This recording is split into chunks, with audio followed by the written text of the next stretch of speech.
Hello, good morning, good afternoon, depending on where you're joining us from. You're very welcome to the Startup Global 2025 Virtual Pitch Competition, the Top 10 Final. I'm Isabel Nolan, the Director of Programs at Startup Canada. So to begin, I would like to acknowledge the land on which I am on today, which is located on the unceded and traditional territories of the Musqueam, Squamish, and Tsleil-Waututh Nations, also known as Vancouver. And as we are a national organization, I would like to acknowledge with respect, the diverse histories and cultures of all Indigenous peoples. And I encourage you to take a moment to acknowledge the traditional territory you're residing on today. A little bit about Startup Canada. We're a national nonprofit that's the gateway to Canada's entrepreneurial ecosystem. We're here to connect entrepreneurs with the support, community, and tools that they need to build a successful business in Canada. The Startup Global Pitch Competition is the most sought out engagement of this program year after year. And since 2018, this competition has supported early stage entrepreneurs with their global aspirations and gotten some cash into their pockets to help kickstart their export journey. I'd like to take a moment to thank our co-presenting partners, UPS and Export Development Canada, as well as our program partners, TD Bank. And our ecosystem partners, Forum for International Trade Training, also known as FIT, and our community of ecosystem partners, our community of community partners, GS1 Canada, Communitech, and WeBC. So we received 194 applications this year for this virtual pitch competition. And on Monday, we hosted our first round of pitches with all 194 businesses pitching to earn a spot in today's top 10. Well done to everyone that pitched on Monday. A massive thank you as well to our judges that donated their time and expertise to help select the top 10 for today. So today's pitchers are competing for a spot in the grand finale, which will be held in Mississauga on October 21st. There's 4 spots open that they'll be competing for. And at Startup Canada, we will fly them over to Mississauga with our friends from Air Canada to pitch live on stage where they can win from a total prize pool of $70,000. Now, the moment I guess you've all been itching to hear, I will announce the top 10 now. I will say before I announce the top 10, if you don't hear your business name, please don't leave for 2 reasons. One, it would be great for you to support and cheer on your peers as they get up here and pitch. But also, if someone from the top 10 hasn't showed up today, then we do have other options for pitchers. So you never know, you could be called very last minute. So please don't leave.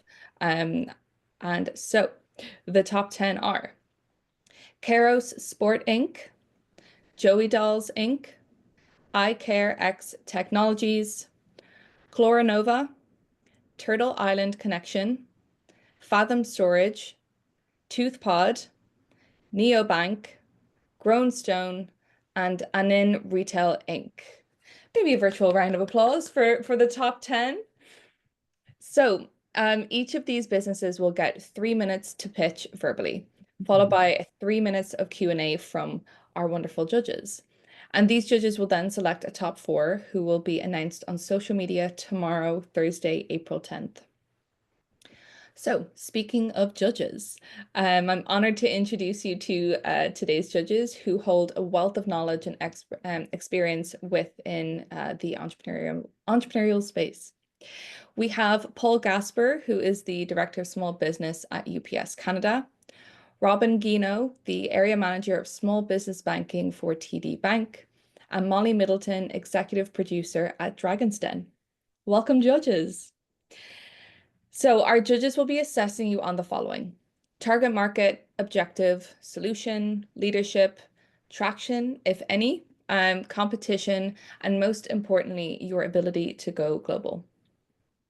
So we are going to get started with these pitches. I'm going to make sure that our pitchers are already in the room. I want to make sure that our first pitcher, Mikhail from Keros Sport Inc., is here.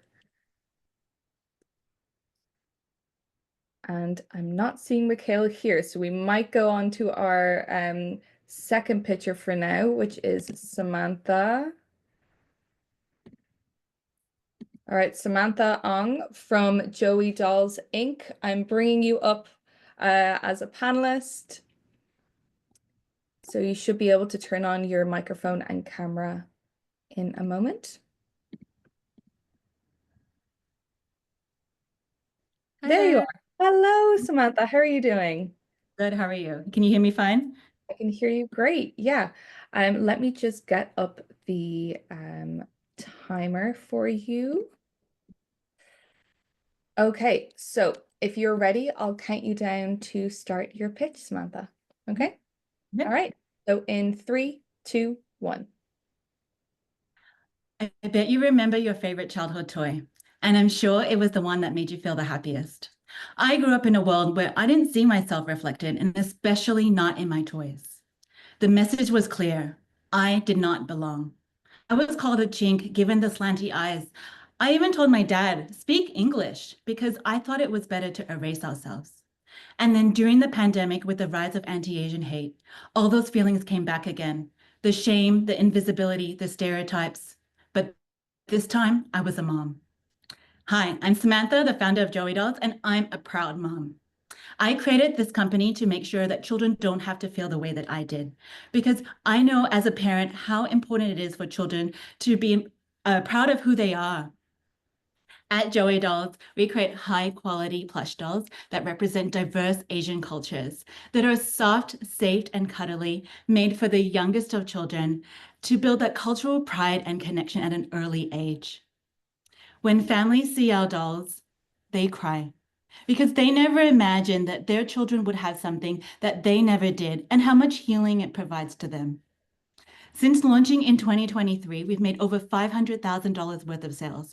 We're in over 40 retailers, and globally, we sell out to Canada, USA, Australia, and parts of Europe.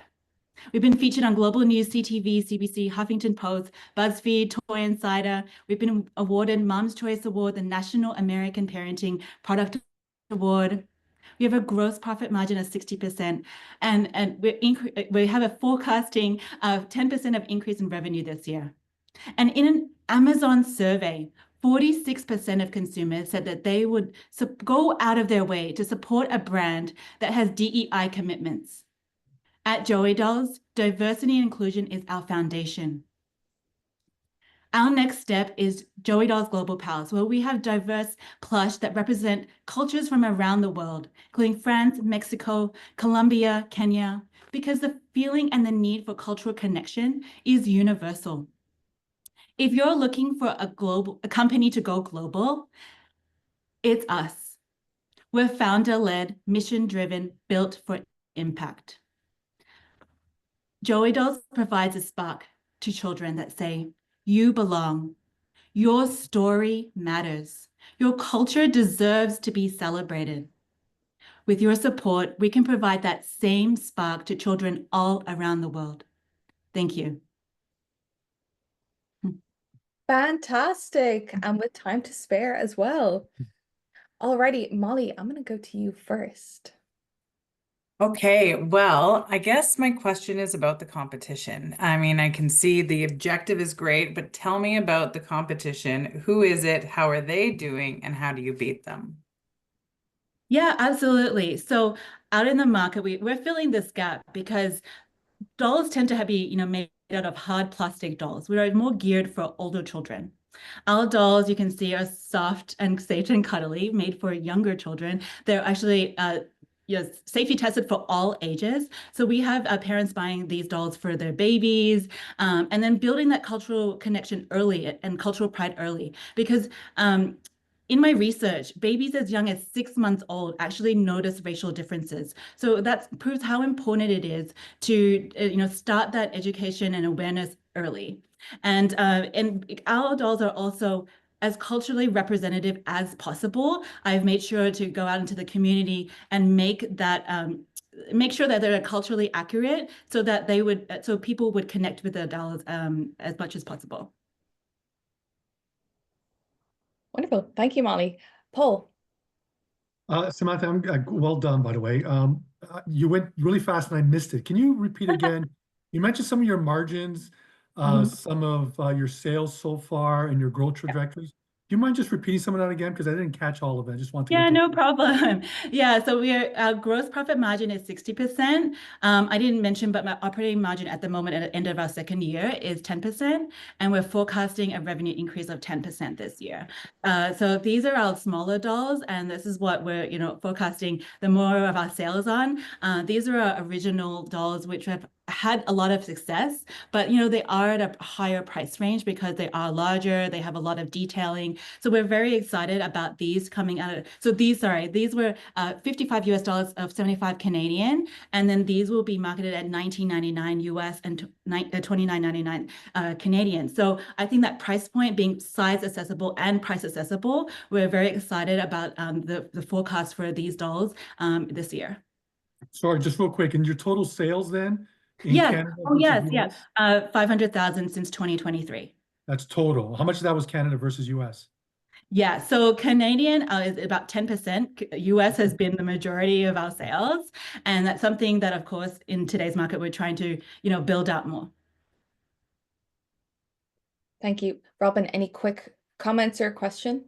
I was just wondering about the diversity. So you talked about cultural differences. What about the other diversities that people face and they don't see it in themselves represented? Yeah, absolutely. So we started off building out on the cultural representation, especially with my story, rising. This idea came out from the pandemic, and in response to that time during that, that all of the hate during that time, and all I wanted to do was, provide and spread joy throughout the world. And so, of course, we're expanding that out to with our Joey Dolls Global Pals to build out with additional cultures around the world. That is our next step. We've definitely been focused on the Asian community because of that need and that niche, but that is our next step to continue on that diversity throughout the world. Fantastic. Great questions, judges. And congrats, Samantha, on being our first pitcher to kick us off. Great job. Thank you so much. Thank you. All right. So as the judges are filling out their adjudication form, I'm going to bring up our next pitcher, if it will let me.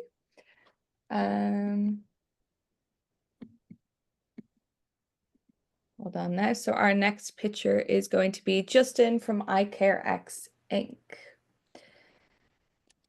So let me just bring this up here.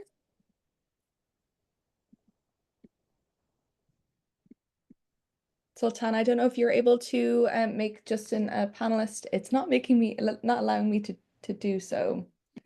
Yeah, I can do that for you. Thank you so much. Alrighty, and for everyone who is just joining and you're wondering who the top 10 is, we will share that in the chat again in just a few moments. But please do stay on if you don't see your name in the top 10 because things happen, people aren't able to turn up to these sometimes.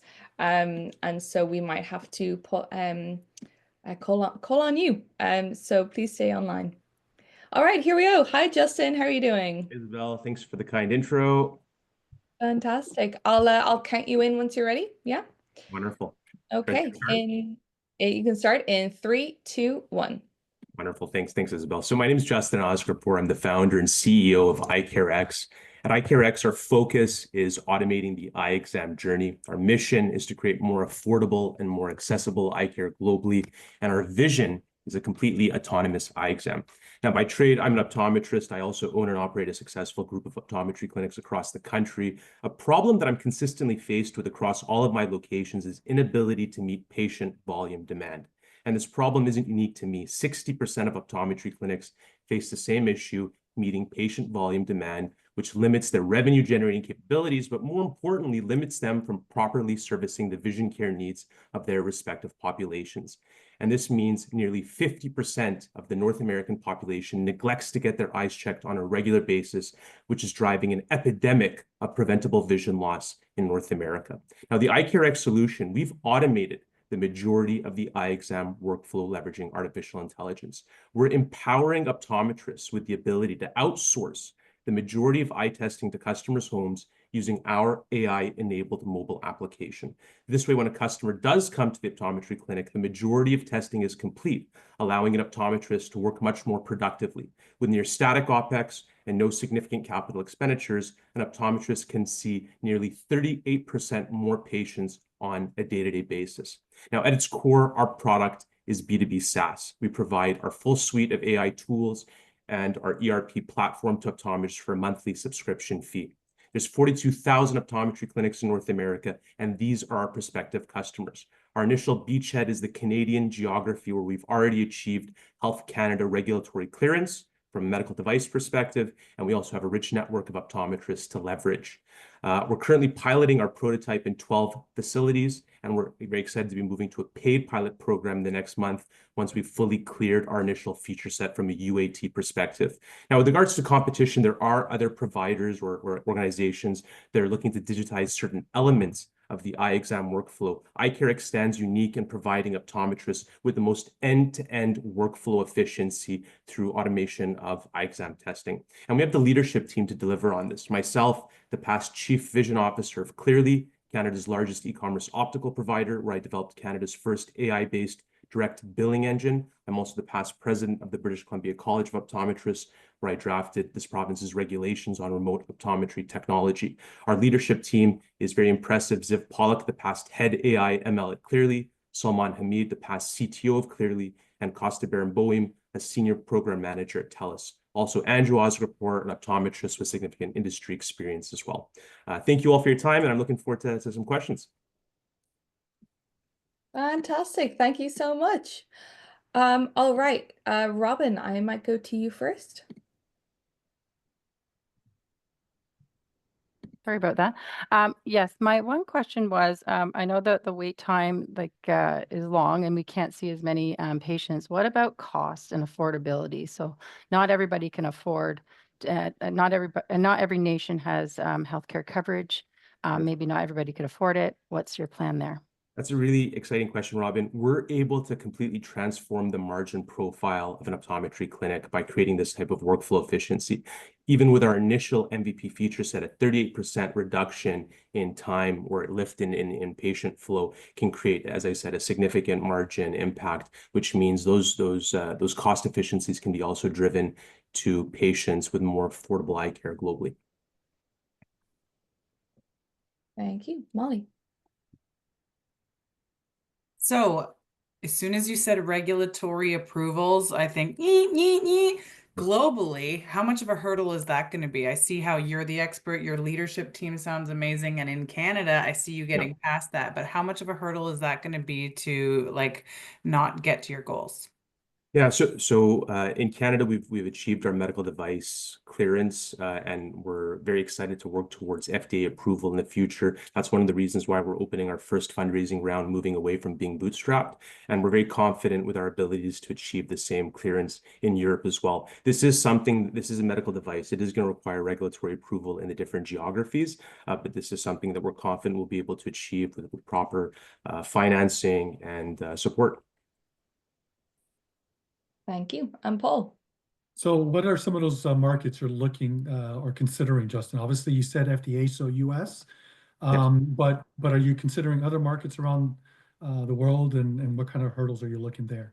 Right. Our immediate steps is to continue to validate our product and our commercial elements within the Canadian geography. Once we've onboarded the capital needed to move into the American market, that's going to be our next step. From there, Europe and Asia are obviously opportunities, but with language, I guess we can say differences, it does create some more complexity. But we're very excited to grow this application globally. Thank you. Wonderful. We have time for maybe one more quick question if any of our judges have anything else. No worries if not. I have one quick one. So in the objective to make it more accessible, in terms of the actual, the SaaS model B2B, what does it cost the consumer? Yes, so optometry clinics, our first feature set, which is the 38% automation of the eye exam, it's a $1,000 per month fee. Now, when we look at the incremental revenue an optometry clinic can generate from seeing a 30% lift in efficiency, it's approximately $70,000 a month on average, based on the average clinic size in Canada or US. So it's nominal compared to the lift in revenue. Fantastic. Thank you so much, Justin. Great pitch. Thank you All so right, much. judges, we will let you get your responses into your adjudication form. For now, I'm going to bring on our next pitcher. So our next pitcher is Mikhail from Keros Sport Inc. So I'm just going to bring, and Sultana, again, if you can please have make Keros a panelist, that would be wonderful, please. Yeah, I'm doing that right now. Thank you so much. Done that, so we'll just wait for them to join. Okay.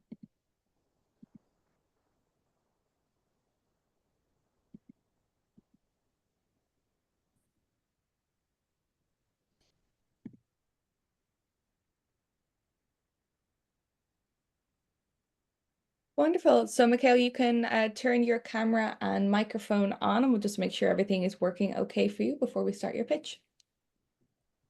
Yeah, hold on a second. I'm just going to change. Okay.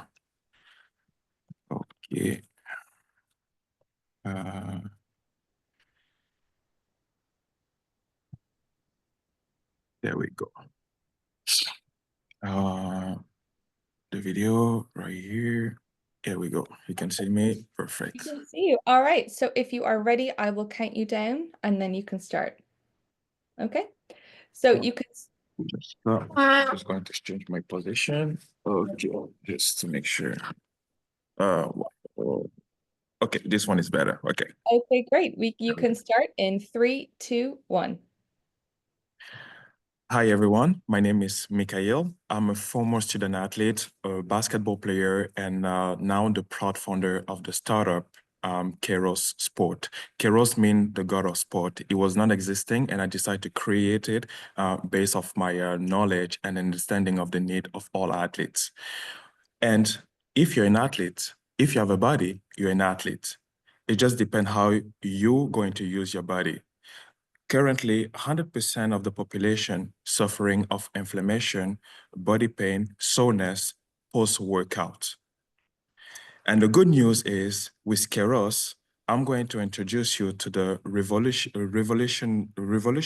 and also like the innovation of recovering sport. So please, ladies and gentlemen, I want to introduce you to this innovation that I call the recovery sport body wash, named Keros.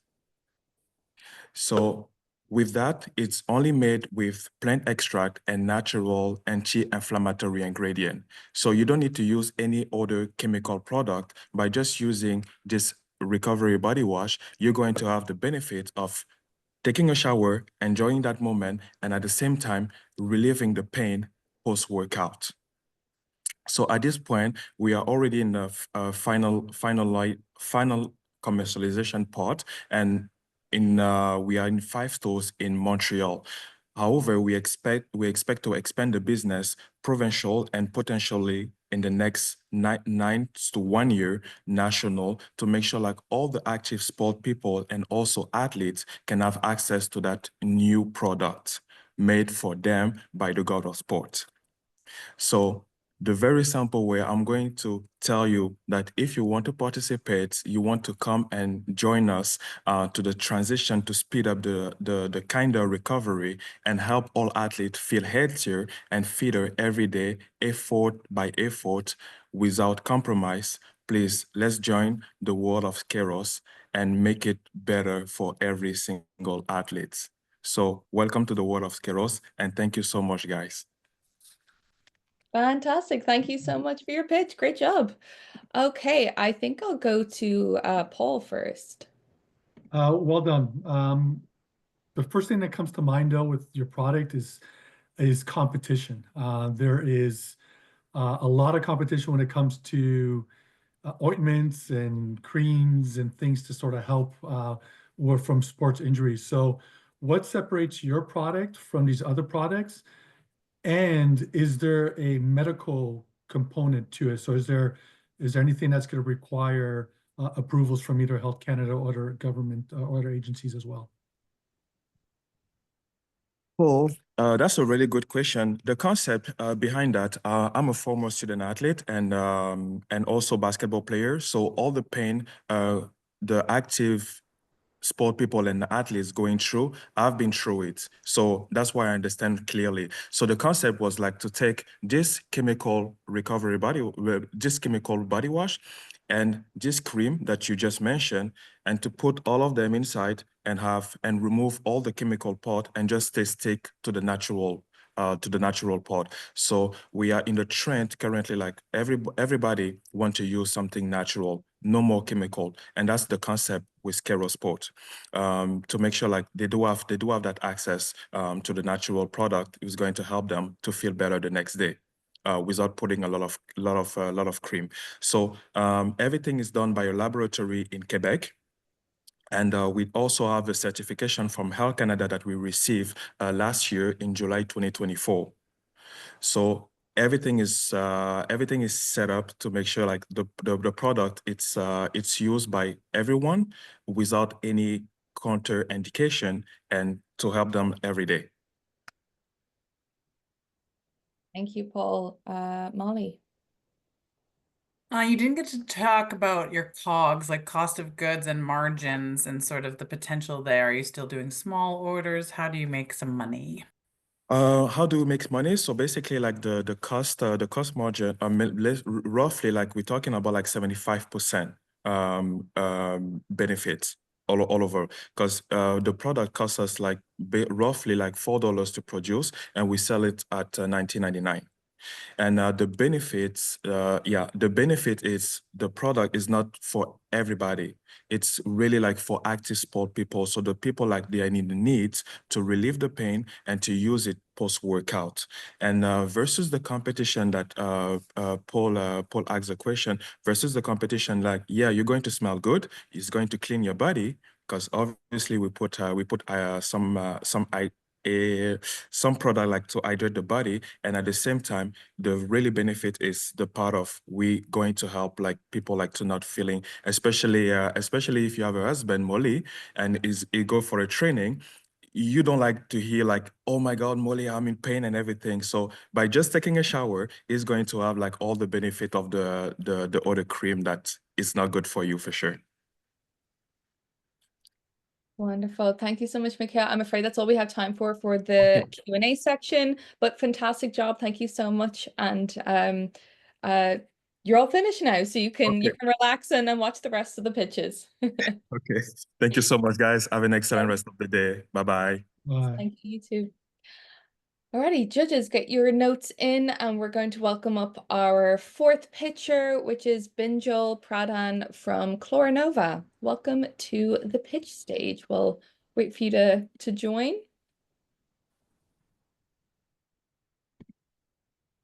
Hi. All right, we'll just make sure that our judges are all ready to go, and I'll count you down. Sorry, what was the name of the business again? Sorry, Isabella? Chloranova. Chloranova.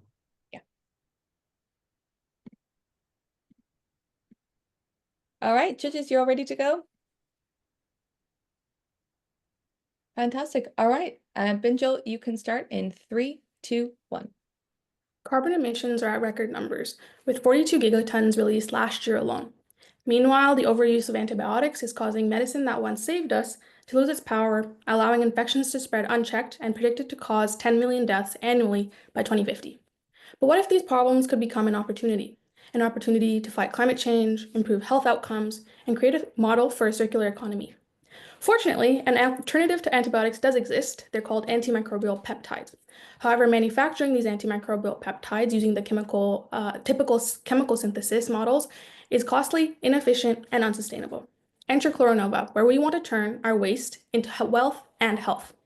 Using the power of photosynthesis, our objective is to use genetically engineered algae to produce antimicrobial peptides in closed tank systems, fueled by carbon emissions from a partnering plant.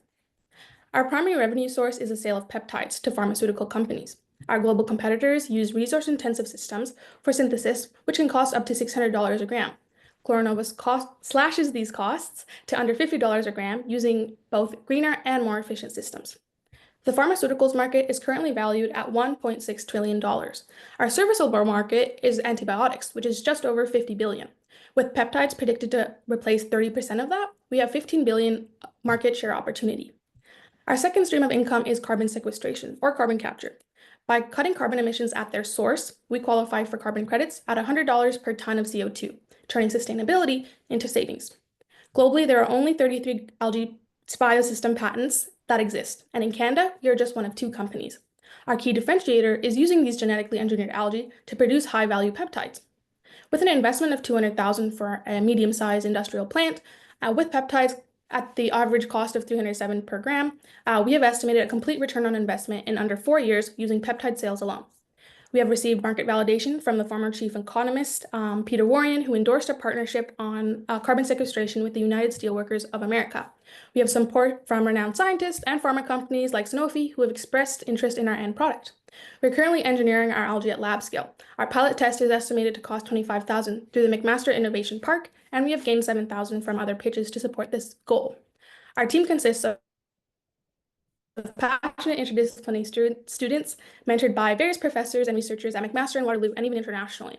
We have contacts with the National Renewable Energy Laboratories in Colorado, as well as various bioreactor companies who are helping us model our system and draft up some blueprints.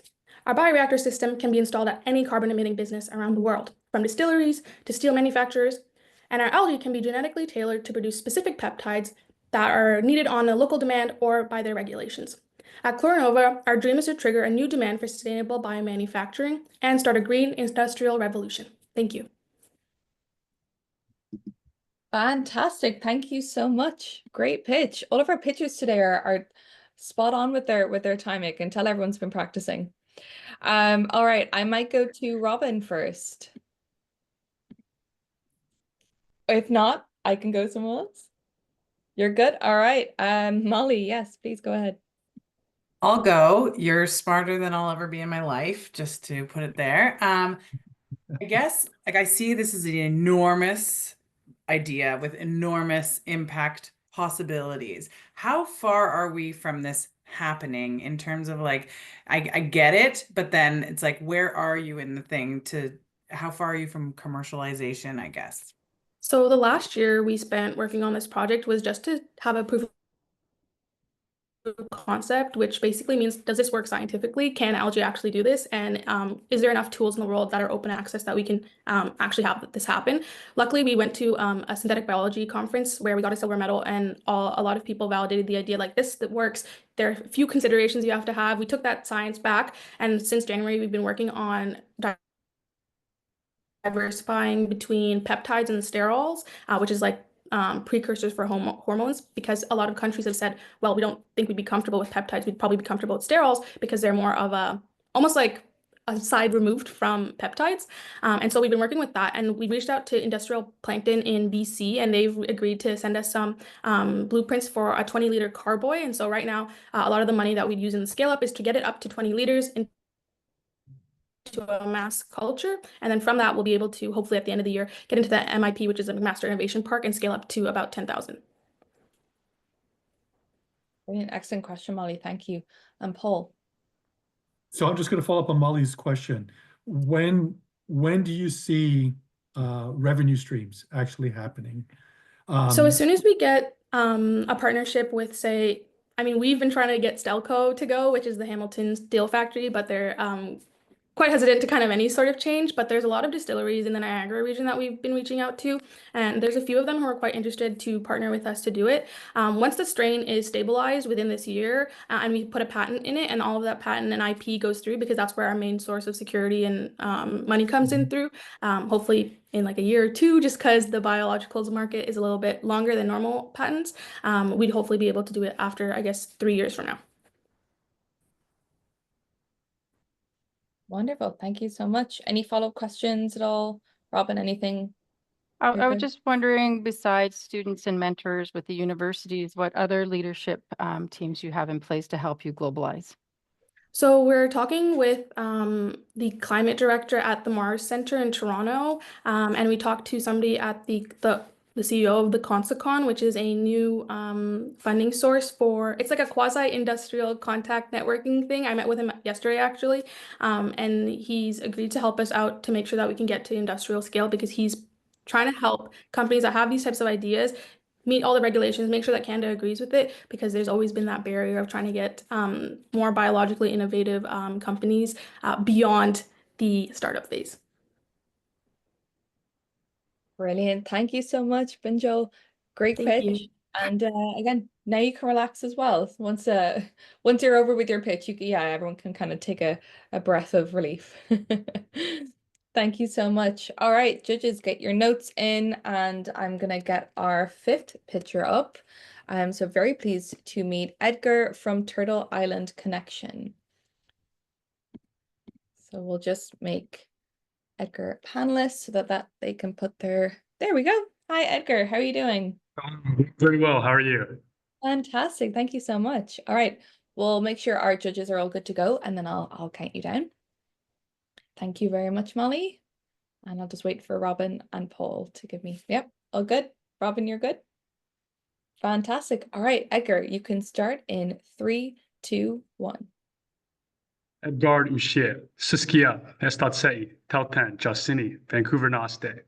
My name is Edgar Villanueva Cruz, and I'm a co-founder of Turtle Island Connection, a consulting company in addition to creating some digital software solutions for some of the greatest challenges that we as Canadians and Indigenous peoples face, particularly in the realm of natural resources and permitting and staking claims within the province of British Columbia and globally in regions like Australia, New Zealand, and Indonesia or Papua New Guinea, where Indigenous groups experience a variety of challenges, particularly in the realm of natural resource development, Indigenous governance, and resource extraction. Those same challenges are a pressing great challenge and exacerbate many social issues that we witness in Canada, particularly amongst the Wet'suwet'en, Fairy Creek, Klabona Keepers, and other Indigenous groups that have actively sought to increase their representation and decision-making capacity within the market. Turtle Island Connection has sought to develop a solution for that same problem within British Columbia, particularly in creating a minerals consultation staking platform for online service delivery for Indigenous communities to access a decentralized platform for them to coordinate their information, develop some priorities of what kind of projects they would like deem ready for their community, and to participate in free prior informed consent and a duty to consult in a manner that is conducive to the community's needs, place-based initiatives, and their rights as Indigenous peoples. Our team is a variety of experts and senior members of the mining industry, First Nations leadership, and Indigenous and non-Indigenous youth leadership to advance sustainable and innovative solutions for mineral exploration and mining in British Columbia. This solution seeks to create a space where legislation, policy, and free prior informed consent can begin to generate certainty for investors, explorers, and Indigenous communities as to what kind of project is going to be developed on their land and on their space. This solution, particularly the online portal and staking platform, looks to solve some of the issues within biodiversity, staking, intellectual property, and free prior informed consent, segueing off some of the challenges that industry partners have expressed, particularly with the click of a button, millionaires can take a chance to strike gold. And our target market is primarily Indigenous communities, industry, and government to begin developing a solution that is protocol-driven, culturally relevant, that is aligned with truth and reconciliation, and is globally duplicable. And we have a variety of partners that extend from the Bradshaw Research Institute, Minerals and Metals, First Nations Major Project Coalition, and other partners in Australia. So we've continued to develop a global profile in developing the system, learning, taking different lessons in from our community members and other representatives to develop a solution that is most conducive and best fitting for Indigenous communities' needs, priorities, and goals, particularly within the realm of mineral exploration and extraction. Madhu. Fantastic, right on time. Thank you so much, Edgar. Alrighty. I might go to Paul first. So Edgar, well done. Just looking to understand your vision on taking this globally. I understand the whole aspect of it, within the Canadian market. But being a global competition, what's your plans there? You stole my question. Absolutely, right. So I think in terms of New Zealand, there was a previous question asked by Loretta about why wouldn't we go to New Zealand? And it's due to a very strenuous political environment. Whereas in Australia, a lot of the infrastructure exists for those Indigenous communities and nations to effectively govern their lands digitally using different digital platforms. And so many of the competitive partners really have started to transform to something of which we can share and build a reciprocal relationship. And in Australia, they've got a platform called the Keeping Place, which we've partnered with, which they've identified different cultural libraries, heritage sites, and have begun to track different levels of permitting.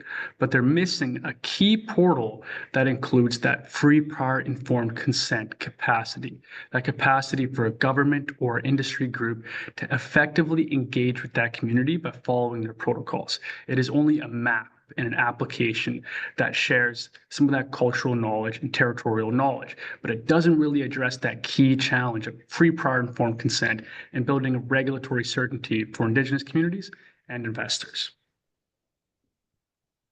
Great question, Molly. I don't know, do you have a follow-up question to that maybe? Well, I think the next question for me is sort of like traction and finances. Like I understand it as a portal and a platform and a collective, but how do you make money?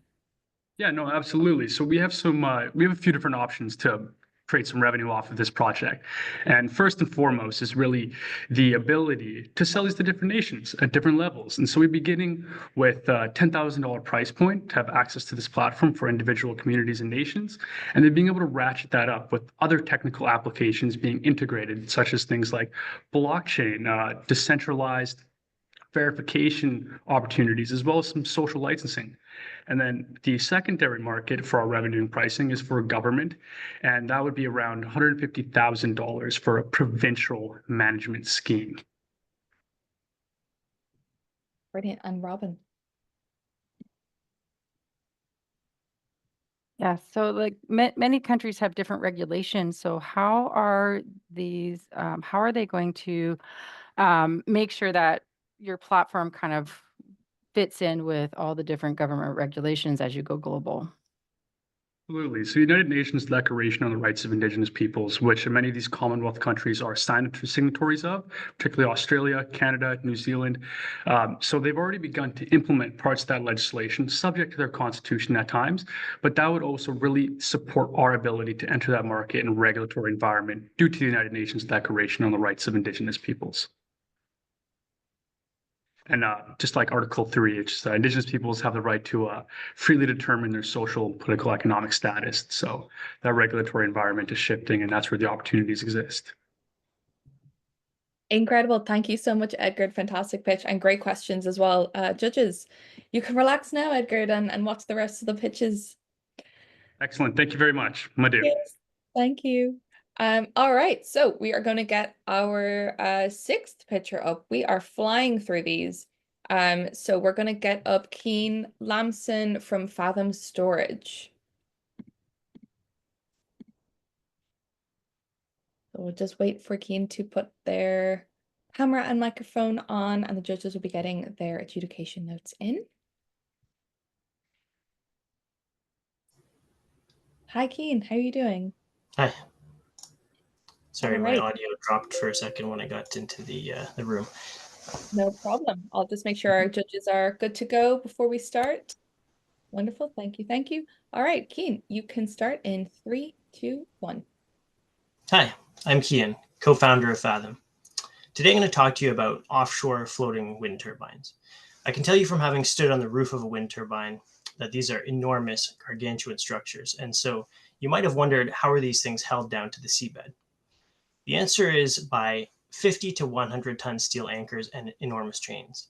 That's what we're going to talk about in a little bit more detail today. The floating offshore wind industry has a problem. There's a bottleneck in offshore anchor handling vessels. These are the vessels that install anchors. Conventional anchors are both much too expensive and much too slow to meet the global demand. It takes 2 vessels 14 hours to install a single anchor, when a wind farm might require 100 of these. Fortunately, we have a solution. We have a patent-pending technology that sends an anchor off the back of an offshore service vessel inside a captive vapor bubble. It's a process called cavitation, and cavitation allows the anchor to travel to the seabed with incredible speed, creating a strong anchorage. But most importantly, it does this in 80% less time and for 60% less cost.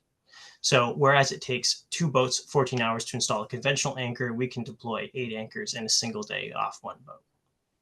The market for anchors within the floating offshore wind industry is $2.75 billion and is growing at a compound annual growth rate of about 28% averaged over the next 5 years. My co-founder and I are both mechanical engineers, and we worked in clean tech ventures for the last 10 years, specifically within wind. We have helped fund, design, and pilot full-scale technologies on in-service commercial wind turbines before. We have some traction already. We've raised $150,000 of private capital and small government grants, and we have a letter of interest from an anchor manufacturer in Europe who's interested in helping us bring this technology to market. As I mentioned, there are some competitors, but they have technologies which are either too slow, too expensive, or both. And in the worst case, some of the technologies out there are quite harmful for the marine environment. They stir up silt, which is a carbon sink, and they create acoustic disturbance for marine life. To wrap it all up, we're addressing a global market in a world which is desperate for sources of clean energy. We have a solution to a real problem, which is preventing offshore wind developers from realizing the full value of their project pipelines. And we have a clear path to market by licensing our technology in an industry in which licensing deals are standard industry practice. Thanks very much. Excellent job. Thank you so much. All right. Robin, you have a question for Keane? Yes. So honestly, I have never heard of a wind farm on the ocean before. So that's very interesting. Your company would just be putting the anchors in, correct? Like it's not setting up like the wind farm. Like how big are these wind farms? And does your technology offer anything else besides the wind farms?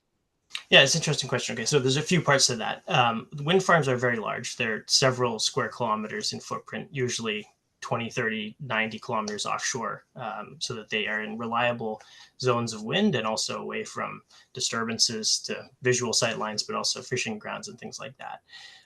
The current model that we're pursuing is to license the technology to an anchor solutions provider that's already in the anchoring business, for example, for offshore oil and gas, for aquaculture, and also for other forms of offshore wind anchoring. That's, I guess our current focus, but our company actually was founded to develop long duration energy storage technology, which we've done.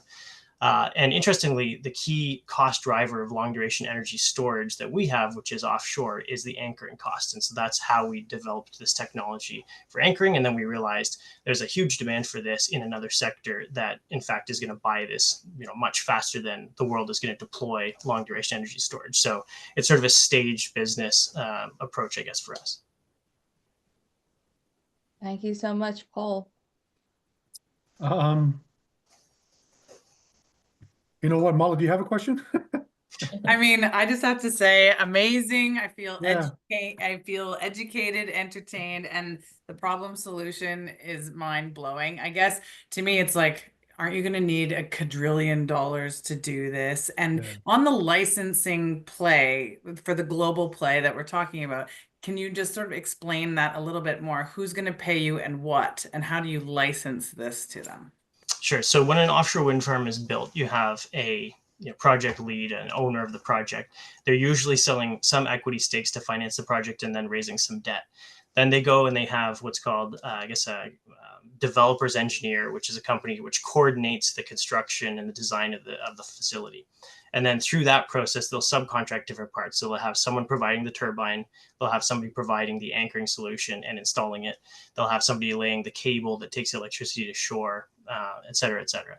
So we would be essentially licensing our technology to the companies that provide the anchoring solution to offshore wind developers already. They have the relationships in place. I think there was another part to your question. I forgot the very first part of it. Like, Molly, isn't it going to cost you $1 gajillion? Oh, okay. Yeah, to get to certification of the technology, there's sort of a 2-step piloting process. The first stage is about 900,000 euros. We tend to work in euros because that's where the market is. And then it's probably about the same to get certification. At that stage, you'd be ready to license. Brilliant. Thank you so much, Cian. Excellent pitch. Thank you, everyone. Cheers. All right, judges, we'll give you a few moments to get your adjudication notes in while we get our 7th pitcher ready. So we're going to be welcoming up Vishar from ToothPod.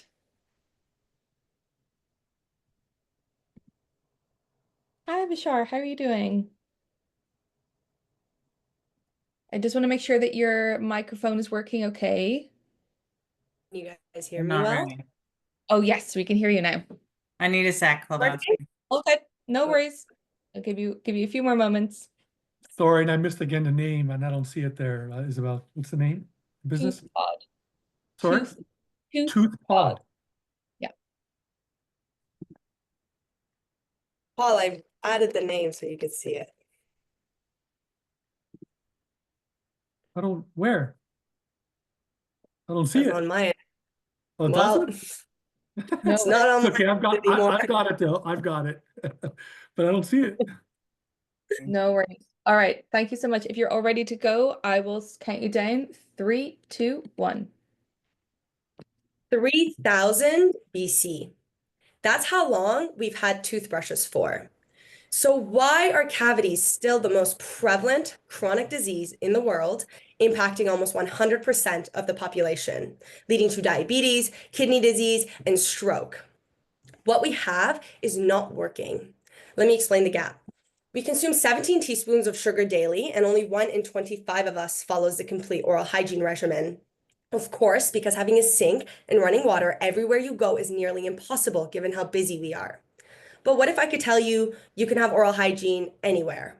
Introducing ToothPod, a patent-pending dental smart gum to clean your teeth when you don't have access to a toothbrush or toothpaste. We're oral hygiene delivered through the mechanism of a chewable, given 50% of the population already chews gum. We reduce inflammation and bacteria in the mouth, and we help rebuild enamel, something your body naturally cannot do. How? The calcium in the active ingredient binds to the calcium in your saliva to help promote remineralization. ToothPod works. After chewing 3, bacteria related to tooth decay, gum inflammation, and bad breath decreases significantly. And we're now doing further clinical trials with Harvard Dentistry to work with government organizations. Dentists love ToothPods for their patients. They're a willing paying distribution channel. While we grow organically on e-commerce over the next year, we work with dental clinics as a channel. Dentists purchase ToothPods at cost, making our CAC $0. Patients try it and then buy their $20 monthly pack on Amazon.com or toothpod.ca, giving us 60% margins. Our TAM is $53 billion, wired through DSOs, which are private dental equity groups that roll up hundreds of dental clinics. We did a pilot with one of the largest DSOs. We gave them 80 samples, and patients came back to order 800 ToothPods, meaning they tried one, came back to pre-order hundreds more to validate this model. 2 weeks later, the DSO invited us to procure ToothPod to 400 of their clinics with an estimated revenue of $3.5 million over the next 15 months. We're ready for market in the US. We've applied for Health Canada approvals and have 216,000 pieces produced that are being packaged right now. We are the only team to execute this. My background's in public health, PR, with 10 million plus engagement in social content. My co-founder is doing his PhD in dental tissue engineering. Our operations has launched an oral care product to 30,000 retailers, and our dental lead is in charge of 200 clinics herself at the DSO, backed by our advisors who work with Colgate and our head of orthodontics at Harvard School of Dental Medicine. Our investors are 2 funds and the previous CEO of AstraZeneca. In 10 years, how we clean our teeth will be fundamentally different to match our lifestyle changes. We are on a mission to optimize human health. 1 ToothPod today could mean 1 less cavity for you in 6 months. So let's do better and reduce that nearly 100%. Thank you. Fantastic pitch. Thank you so much. All right, I might go to Molly first. Okay, I mean, those are some epic claims. I have young kids. I'm still gonna make them brush their teeth. I can't get on board with like chewing gum as their alternative. But I hear lots, but then you're like, they're being packaged, but you're still waiting approval. So just sort of make me clear, dentists are trying it, but is it the D2C that you can't do yet without approvals, or where are we at with that? So we're ready for the market in the US, so we're considered a dietary supplement. We've already produced in an FDA regulated facility, GMP approved facility, so we are ready for market. We don't need approvals to go to market as a dietary supplement. We aren't trying to replace brushing. That's why I called it tooth pod. So toothbrush, toothpaste, tooth pod. So it's important to have all three. But what we have right now is still leading to cavities, which is where tooth pod comes in. Brilliant. Thank you so much, Robin. Yeah, I'm wondering how many pieces of gum do you need to chew per day and how, like, is it like a daily thing? So, is it just one piece? I think you said 3 pieces. And like, what's the reduction of cavities that you've noticed when people are chewing set number amount? Right now, when you chew 3, bacteria related to tooth decay, gum inflammation, and bad breath is decreased between 40% above. And this is just on bacteria testing. What Harvard is doing right now is making essentially 60 healthy periodontal patients chew this one piece a day, and then you have another group that's chewing 2-3 a day. So they're actually testing how many you need, but 1 a day shows already efficacy within the active ingredients that are clinically tested for 2+ years. So once a day is what we recommend. Thank you, Paul. Ideas as far as other markets. I mean, obviously US is a huge market and you're saying that you're ready there. But is there plans to take this to other markets around the world? And have you noticed if there is any similar competition in any other parts of the world? So there is the next market we would go to is Europe, because there is a need there and they do care about their oral hygiene. There's xylitol gum there called Blue M, so that would be a competition, but they don't have active ingredients, nor do they remineralize enamel, nor do they reduce inflammation or bacteria in the mouth. So we have a lot more actual science to back our product up, and that would be our next market, because it would adopt very quickly given how other products in that market are adopting within the oral hygiene space. Excellent. Thank you so much. Great questions and great pitch. Congrats. Thank you so much. All right, judges, I will give you a few moments to get your notes in while we bring up pitcher number 8, which is Kyle from Neobank.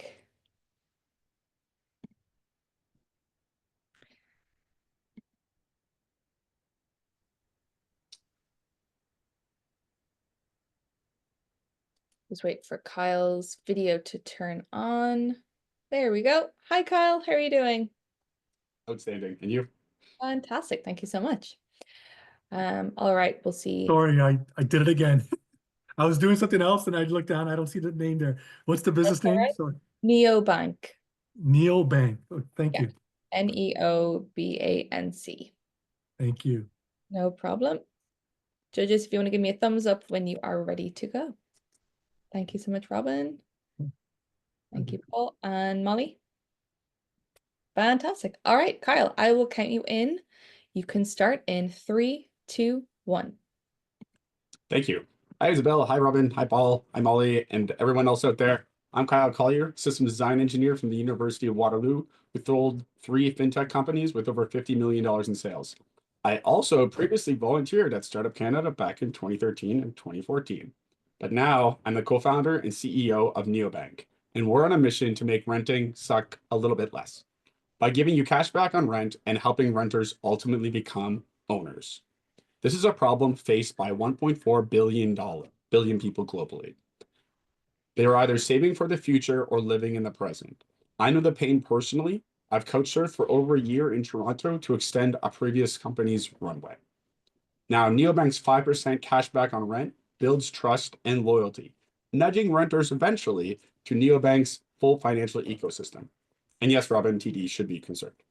We're not your average fintech team. We have over 55 years of combined experience, 5 exits, and a track record of scaling B2C fintech apps to millions of users and over $1 billion valuation.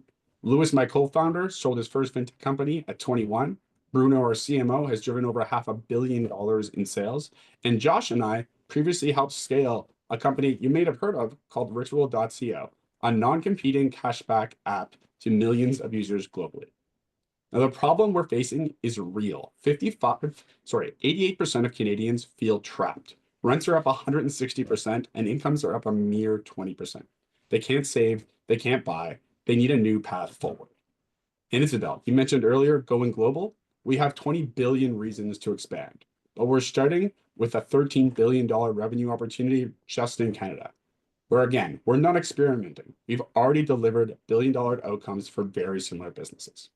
And our model is very simple. We process rent, pay the landlords, and give renters cash back. And how do we make money? Visa and MasterCard literally pay us 2% just to move money to their networks. And customer funds are always safe in insured bank accounts. And yes, cashback works. We finished our MVP in late February and hit 121K ARR in our first month and expect to hit 1.2 million ARR in 4 months. Now, competitors in Canada charge high fees. We don't. And in the US, while we have a billion-dollar competitor, they lose their banking partner $10 million a month, where we have proprietary payment tech that makes money in a way no one else can replicate. Now, we were raising $1.2 million and it's moving very fast. In the last few weeks, we closed half of that already, and we're backed by 3 unicorn founders and 5 serial entrepreneurs. Thank you, Startup Canada. We're excited to build a future of finance for renters right here, right now. Thank you. Fantastic. Thank you so much, Kyle. Okay, I am going to go to Paul first. You said it quickly, but I just really want to understand a little bit about the model. So if I'm a renter, I'm going to, like, how do I get involved as a renter or a rentee, a landlord? How does this whole interaction work? And who are you selling this idea to build up the volume? Delightful question, Paul. So first, we sell to the tenant. The landlord actually doesn't have to sign up or do anything. So all that the tenant does is sends us their rent money instead. We run it through our proprietary payment processor, and then we send the money to the landlord on their behalf, the full amount, and the tenant gets cash back. If landlords want to refer their tenants to this, then great. That helps us too. Excellent. Robin. Sorry. So I know that with Visa and MasterCard, they usually charge the person who's using it. Like, so if like Walmart would be charged the percentage. So how is Visa and MasterCard paying you, and who pays their fees? Like and how much cash back is are your tenants earning to save for their future purchase?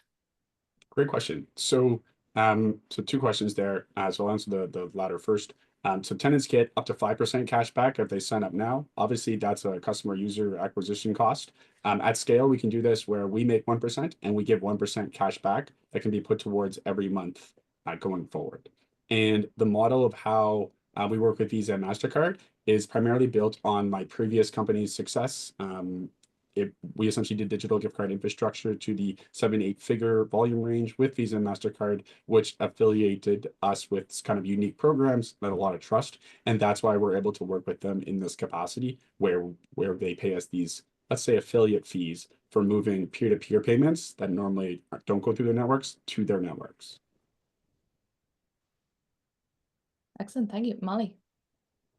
I guess my question is traction. I got hung up in all of your credibility and all the other things, but how, like, I assume it's happening, but where are you? Give me an idea of the traction so far in your sales. Yeah, so we launched our MVP in February, and then by the end of March, where we ran our first transactions with renters, we have about 450 renters, and we've generated over $10,000 in revenue, so 120K ARR. I guess my follow-up is, what's the hurdle right now? What's the biggest challenge? Who's in your way? Who's in our way? I think we're probably in our own way. We're looking to scale the team. We're raising capital. I'm leaving tomorrow to San Francisco. I just got back from Europe. Yeah, we're in our way. Great position to be in, I guess, but also you can be your own worst enemy. Yeah. Thank you so much, Kyle. Great pitch. And you can relax. Like I'm telling everyone else, once you've done your pitch, you can take a breath. Thank you so much. All right, so we are going to get our 9th pitcher up. So please welcome Adrian from Grownstone. We'll let our let our judges get their adjudication notes in. Hi, Adrian, how are you doing? I'm good. How are you? Wonderful, thank you so much. We'll wait for our judges to give us a thumbs up that tell us they're ready. Where are you calling in from today, Adrian? Today I'm in Kitchener. Kitchener, fantastic. Yeah. Based out of Kitchener, live in Mississauga. So bit of a drive every day, but not too bad. Well, it'll be very handy for you if you got into the grand finale because you'd be in your own neighborhood in October. Yeah, right around the corner. Exactly. All right, judges, you're all good to go? Not yet, not for me, sorry. That's okay, Paul. Thanks, Molly. Thanks, Robin. I'm good. Okay, all right. So you can start in 3, 2, 1. At Grownstone, we turn organic matter into bricks. Hello, everybody. My name is Adrian Simone, and my team and I are reinventing what a brick is. But why change this timeless material? Well, the economics and environmental impact of current masonry are causing large issues in the construction world. The price of a brick has gone up by 20% in the last 5 years. And even more of an issue is that the labor for that brick has gone up by 45% in the same amount of time. Not only is it expensive, but it's also contributing to construction supplies emitting a quarter of global CO2 emissions. No one has been able to make a material that can solve the environmental and economic issues that face current materials. Until we did. Grownstone makes easy to install masonry using 100% recycled waste that cuts costs in half. Our material is 20% the weight of current bricks, allowing us to place them on panels. This panelized install system reduces labor by 75%. The lighter weight also reduces the number of trucks you need to ship bricks to each house from 2 trucks per house to 1. Biogel composites are made using 100% recycled aggregates, with 95% of that being organic. So per house, we're recycling 5.5 tons of waste and sequestering 5.7 tons of CO2. Traditional brick making requires curing at high temperatures for 2 days straight. This uses a ton of fossil fuels. We developed a novel biogel adhesive that cures at room temperature, so we save on CO2 emissions and money. Our plan is to break into the masonry market, which is $45 billion in North America, and expect it to double by 2030. Governments need to build to address the housing crisis, and bricks are one of the main facades used. We're solving big problems for companies like Mattamy, Canada's largest residential home builder. The Director of Sustainability has said that we're the only option for sustainable masonry, and he's been searching now for 2 years. They're committed to using 100% net zero exterior facades by 2030, and we already have 2 residential projects lined up with them and looking at expanding even further. They're already building upwards of 300 net zero homes annually, and if we're the facades on just those homes, we can bring in $6.3 million in revenue while making 75% gross profit. And this is just the revenue from one builder and only 4% of that builder's annual stock, giving us a runway to increased earnings. Mattamy is the 4th largest builder in North America, but all the home builders in the top 10 have similar goals. We've expanded our outreach efforts to where we have builders and architects across North America, showcasing our material to their clients. The main draw for a lot of them is that we make installing masonry more efficient, faster, and with significant improvements to the final structure with benefits like 5 times better insulative properties, making bricks actually efficient to install. This has led to us having upcoming projects all across Ontario. Our team consists of myself and my co-founder, Daniel. We're both University of Waterloo alumni with experience in the construction and systems engineering fields. Our advisory team consists of industry advisors in the construction and masonry fields, as well as experts in the biomaterial research. Thank you for listening. Love to answer any questions. Fantastic. Thank you so much, Adrian. All right, I'm going to go to Molly first. I mean, this sounds amazing. I will say, weirdly, I've had a couple pitches this year for Dragon's Den Season 20 that are sort of not exactly the same, but everyone's trying to fix construction waste, I think, is a big thing. I get it. It sounds amazing. Are you planning on licensing the technology outside? Or are you like, is this a bricks and mortar? Like, that's where I'm sort of lost. I get the product. I get why it's great, but how are you going to do it outside of like Ontario? So the biggest issue for current masonry manufacturers is that they have to manufacture relatively close to their aggregate source because it's too heavy to ship aggregate and it's too heavy to ship final bricks. So you're stuck selling to where your pit mine is. Now we take all our waste from the city we manufacture in, so our supply chain is only 200 kilometers long. And that allows us to do what we're calling decentralized manufacturing, which means that we can go into an urban area, take the waste from that area, and then start shipping out material to start building up that environment. And we now, because we don't use the most expensive part of the brick making process, which is the kilns, our setup fees are about the same price. We only have to sell 50 homes worth of material to break even. Great question. Thank you so much, Molly. Robin. We all know bricks stand up for a long period of time. So with your organic waste that you're using and the biogel adhesive, what is the long-term sustainability of your bricks? So we've done weather testing in weather chambers for up to 25 years of exposure, looking at expanding that to 50 years of exposure. In real world applications, my co-founder has been working on this technology for 10 years now. He's from Colombia, and he's had bricks sitting in a rainforest for around the last 8 years, and they show no physical degradation. They're just as good as the day he got them. We have much lower water absorption than regular bricks, so we don't have the same physical failure that a lot of bricks deal with. Thank you, and Paul. It's the construction industry is a very sort of tight group. Hard to get into, sometimes hard to make them change their minds. I know you're talking to a lot of them like Madame A, and you're getting people sort of shaking their heads, but do you really got people that are, yes, we're ready when you're ready to really switch over from what they've been using for years and to try your new solution? How close are you to that? Yeah, so we have interested parties across Ontario, working with the Ontario Natural Building Coalition, working with Passive House Canada, those organizations that have already made it. They're willing to bite the bullet and take make more expensive projects to be sustainable. Now, what we're coming in and doing is saying, why are you settling? You can make a sustainable building while actually saving money. And that goes beyond sustainable builders into just the conventional building space. And for us, it's just a matter of output. Thank you. Fantastic. Thank you so much, Adrian. And there's actually someone in the chat, Brian from Swift Ads, is happy to make a few connections for you to Brookfield, and they've put their LinkedIn in there. So be sure to connect with Brian.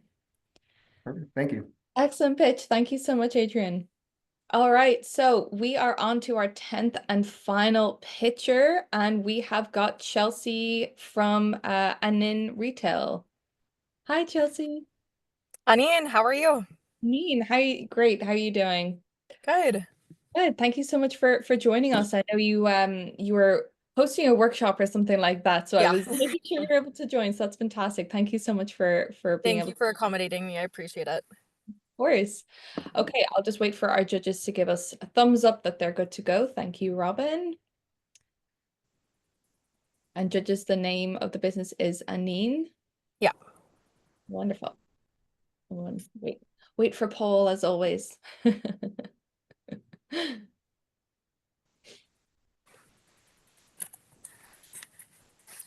good. Fantastic. All right, Chelsea, you can start in 3, 2, 1. All right. Anin Chelsea Indigenous. I'm an Anishinaabe member of Amjanong First Nations and the founder of Anin, a clothing brand that uses language to revitalize Indigenous languages and bring syllabics to the forefront of all of our designs. I'm wearing one of our t-shirts here. I got started 4 years ago when I was walking in downtown Toronto in June 2021.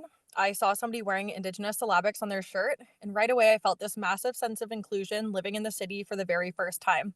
I wanted to run up and ask this person, what did it say? What language was it in? And obviously, where could I get one? But as I got closer, I realized it was just a triangle.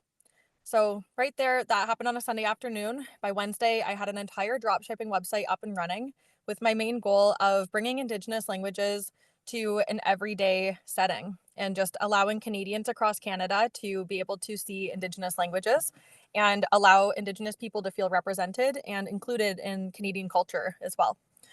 So when I got started in June 2021, the business is still completely bootstrapped. I work with my partnering business, Ani Retail Inc., which is now a Indigenous department store, where we are about 50% of all of the gross revenue over the last 4 years. So Ani Clothing has taken a huge backseat.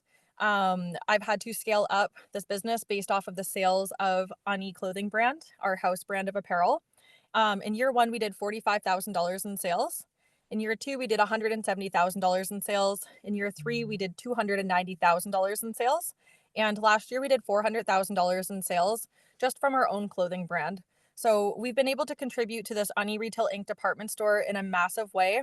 Last year, the department store did just under $1 million in revenue in just 1 year, with it being majorly closed until the very end segment of the year for Black Friday until holiday season.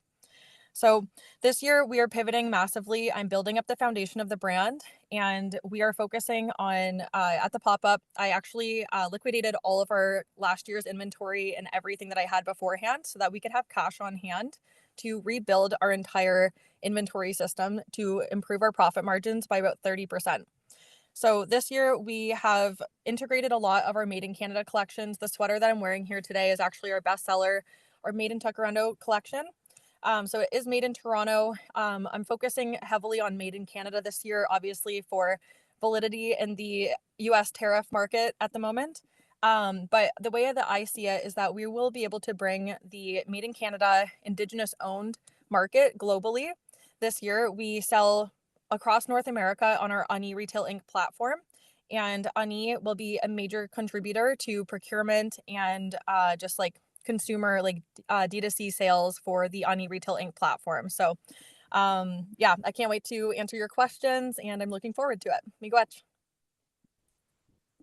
Fantastic. Thank you so much, Chelsea. All right, Molly, I'll go to you first. Well, thank you. Great pitch. I guess I can't tell me a bit more about the global scalability. I feel like you're doing a great job for our audience and for our community, and that here it resonates more. And I think you have a great customer base to tap into. Tell me about global scalability. Yeah, I was actually just talking about that today at my workshop. So actually, Europe is one of the biggest Indigenous interest markets. So Germany actually hosts powwows and they're super into Indigenous culture. So that's one of the main markets that I would be looking to start, just advertising our goods in. So that has been something that's been on my radar for the last few years, but I've been pretty distracted trying to basically help 50 other Indigenous brands and businesses get started with theirs. Now that they're kind of up and running, I'm starting to kind of go back to the basics and start focusing on my streetwear brand. Brilliant. Thank you, Robin.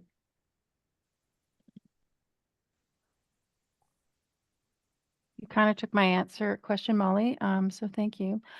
So you mentioned Europe. What about Australia, New Zealand, and all the other Indigenous cultures that are out there? Are you going to be rebranding all them? Is that part of your global strategy? Yeah, we basically actually already have quite a big Maori clientele. Typically because we're based in downtown Toronto. I've had pop-ups in and off. Our most recent pop-up was at the Toronto Eaton Centre over the holiday season where we did $500,000 in just 4 weeks. So with that, we have tons of Maori and Indigenous people from Australia coming into the space just because especially with the global climate and economy, we're doing a lot of infrastructure work together through different Indigenous economies across the world. So it's already something that's kind of integrated at a more retail setting. So yeah, that is something that we want to start scaling on e-commerce as well. Thank you. And Paul. So Chelsea, I've been very fortunate to be a judge since we started this years ago. And I feel like every single year we come across several Indigenous businesses that are providing attire, wear to promote Indigenous language, Indigenous made, all of that, which is great. Yep. But that then leads to competition. So what puts your product separate from all the others that are out there that are growing and try to, get to that same market? So Anin is actually how you say hello in Anishinaabemowin, which is Ojibwe language. And I actually started self-assembling garments in my kitchen when I first got started. We actually sew QR codes into the bottom of all of our apparel. So if you're wearing it and anybody asks what it says, you can actually scan and pass on the translation. And we are actually trying to integrate more technology into it. I'm actually adding NFCs into our design. So when you like tap the actual design, it'll go to a translation page. The way I see it, and like if I had all the money in the world and all the time and resources, I would have like elders basically doing filmed videos and basically having that as a part of the overall experience. But it obviously takes time to get there. But that's what I started with. Thank you. Love that. Thank you so much, Chelsea. Fantastic pitch. And thank you for being our 10th and final pitcher for our top 10 final. Thanks for having me. Cheers. All right, so that concludes our pitches for today. Want to give a massive thank you to all 10 pitchers that we had participate today, as well as everyone else that pitched. I truly mean it when I say that the judges from Monday had a really hard time providing me with one single pitch that they saw. They were like, yep, straight away to the top 10. There was a lot of back and forth that we had to go through. So please don't let this deter you from other pitch competitions. Hopefully there's something you took away from this that you can bring on to your next step in your journey. We've also shared opportunities with another program we have, our Startup Canada Equal Slice program. We also have another pitch competition with that. So if you fit the criteria for that pitch competition, please do check it out. We also have various other engagements with our Startup Global program throughout the year. So please be sure to check out the Startup Global webpage for anything else that might help you with your export journey. Thank you to our judges, to Molly, Robin, and Paul. We now have the fun job of getting to decide who that top 4 is. So we're actually going to go away into another room and adjudicate. And we will announce the top 4 tomorrow on our socials and through a blog post. So please be sure to keep an eye on that to see if you've been selected as the top 4. Final thank you to all of our partners, especially to our co-presenting partners, UPS EDC, to our program partner, TD Bank, and ecosystem partner, Forum for International Trade Training. Thank you all again. I hope to see you all soon. There's any feedback that you'd like to receive, whether it was from today pitching or from Monday, please feel free to reach out to me and I'm happy to provide you with any feedback that I received from our judges. But that is all from today. So I'm going to say thank you all so much. We have a very quick feedback poll that we might just pop in here to let us know how you enjoyed today's session. Oh, it's already up. Okay.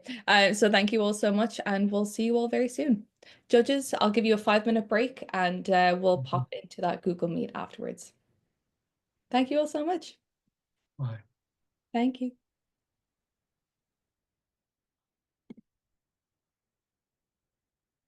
Attendees, we'll leave this open for a few minutes before we close out the Zoom room. So if you would like to answer our feedback poll, that would be greatly appreciated. Thanks, Robin. Yeah, you can. I'll email you the link.